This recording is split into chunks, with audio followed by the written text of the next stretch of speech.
There are moments when a single selfish decision becomes the quiet spark that nearly ends a life. Moments when someone's arrogance collides with someone else's mortality, and time itself becomes the dividing line between survival and tragedy. Before we dive in, let us know in the comments where you are watching from. We would love to see how far this conversation is reaching. It began on a calm Tuesday afternoon, the type of afternoon where nothing appears capable of shattering the slow, peaceful rhythm of a college campus. Students drifted across the quad, leaves scraped gently against the pavement, and the library towered in its familiar silence. But beneath the calm, something catastrophic was unfolding, and a 20-year-old young man was about to make a choice that exposed everything broken inside. Him, Preston Blackwood III, brought his matte black Lamborghini to a stop beside the curb, painted a screaming shade of emergency red. Fire lane, clear warnings. No parking. No stopping. No excuses. He saw all of it. He cared about none of it. He left the engine ticking hot as he stepped out with the lazy confidence of a person raised to believe the world exists to move out of his way. The reason for his illegal stop was as trivial as it was revealing. A meeting with the advisor who managed the trust funds he would one day inherit. A meeting he refused to be late to. To Preston, walking an extra minute or two was an inconvenience unworthy of his status. A fire lane to him was simply a bold-painted suggestion, what he did not know, and what he likely would not have cared about even if he did. Was that on the third floor of the library? 73-year-old Professor Emeritus Dr. Helen Walsh was collapsing beside a stack of student essays, her vision blurred, her chest constricted. The words on the page dissolved. A storm of pain tore through her like lightning. Students screamed for help. Someone called 911. Life and death hung on the fragile thread of time. The ambulance raced toward the campus, with lights scattering across traffic and sirens begging for space. Every second meant another piece of heart muscle dying inside. The woman who had spent half a century teaching literature and compassion. Every moment mattered. Then, at the exact place the ambulance needed to stop, Preston's Lamborghini waited like a wall between survival and disaster. The driver slammed the brakes. The lane was blocked. They were forced to park 2 full blocks away. The paramedics sprinted, equipment heavy in their arms, sweat already beating at their temples. The extra minutes were not minor. They were catastrophic. But the man responsible walked into his meeting, smooth, relaxed, and proud of himself for arriving on time, entirely unaware that his convenience came at the cost of a woman's heart tissue, dying cell by cell. 40-7 minutes later, Campus Security Officer James Martinez approached Preston as he returned to his car. Martinez was seasoned, steady, and rarely surprised by anything students did. But what he was about to witness would rattle him in a way few things had. "Sir, is this your vehicle?" Martinez asked, his eyes fixed on the luxury machine blocking the fire lane. Preston looked at the car as if the entire conversation bored him. "Yes, why?" "You are parked in a designated fire lane. An ambulance had to park 2 blocks away because of this obstruction. A professor suffered a severe medical emergency inside the library." Preston blinked, unimpressed. "Look, I was only here for an hour. I'm sure nothing serious happened." Something inside Officer Martinez tightened. "She's in intensive care." Preston shrugged, scrolling through notifications on his phone. "Well, she is alive then, right? So what is the issue?" The indifference was not just insulting. It was chilling. Martinez issued citations, explaining each one, but Preston barely listened.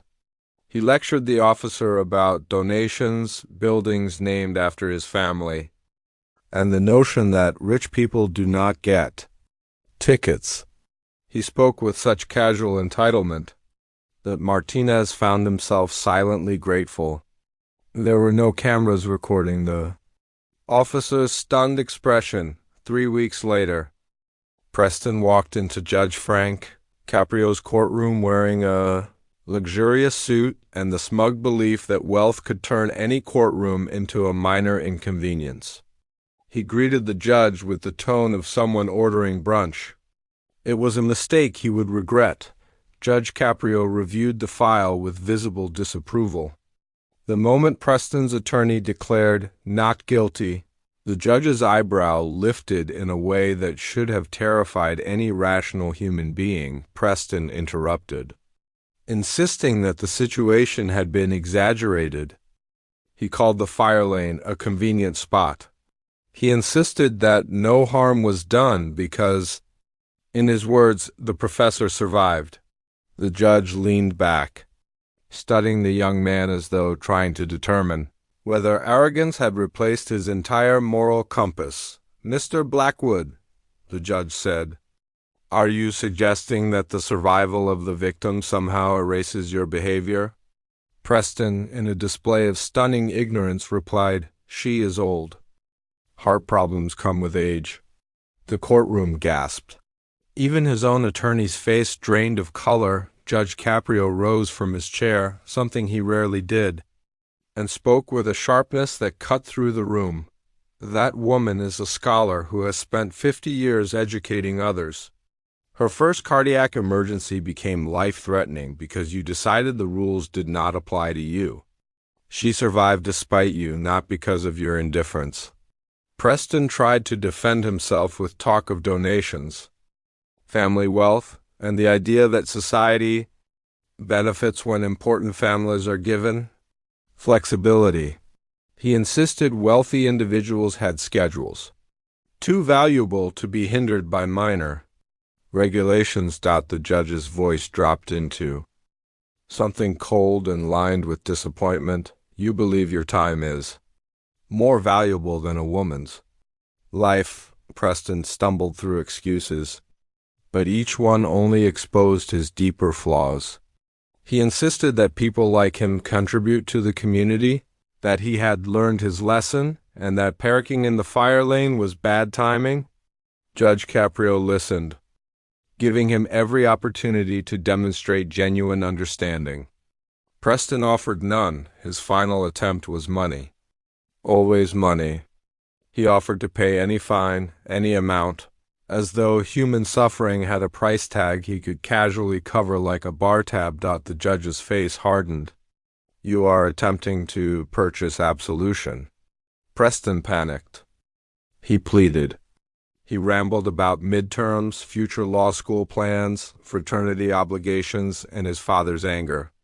But every word he spoke revealed one devastating truth. He feared consequences more than he valued accountability. The judge delivered the sentence with resolute clarity. "Mr. Blackwood, you are guilty on all counts. You are sentenced to 90 days in county jail." Preston's knees nearly buckled. His attorney begged for bail, denied. Preston shouted about discrimination, class warfare, unfair treatment. None of it mattered, because for the first time in his life, money could not erase what he had done. When officers placed cuffs around his wrists, he trembled like a child encountering a world he never knew existed. 6 weeks later, Dr. Walsh returned to the library. Her steps were slower, her body weaker, but her determination shone through her exhaustion.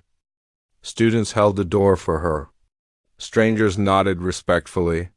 She had survived something she never should have had to endure. New emergency barriers stood outside the building.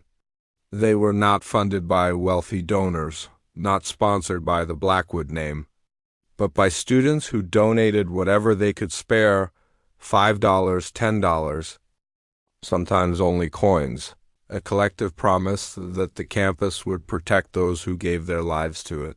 Caprio kept a photo of those barriers on his desk. To him, they symbolize something priceless, a community that chose safety over arrogance. Preston served 75 days before early release. He returned to campus humbler, quieter, older in the ways that do not show on a face but show deeply in the way a person walks. He joined emergency volunteers, stood beside paramedics learning how minutes define survival, and even spoke to incoming freshmen about the consequences of thoughtlessness. Perhaps he was changed. Perhaps not entirely. But he was changed enough to understand that privilege without. Responsibility is nothing more than a danger wrapped in luxury. And sometimes. And the most important education begins the moment a person finally meets the consequences they spent their entire life avoiding. If you believe accountability matters, if you think rules written to save lives must be respected by everyone,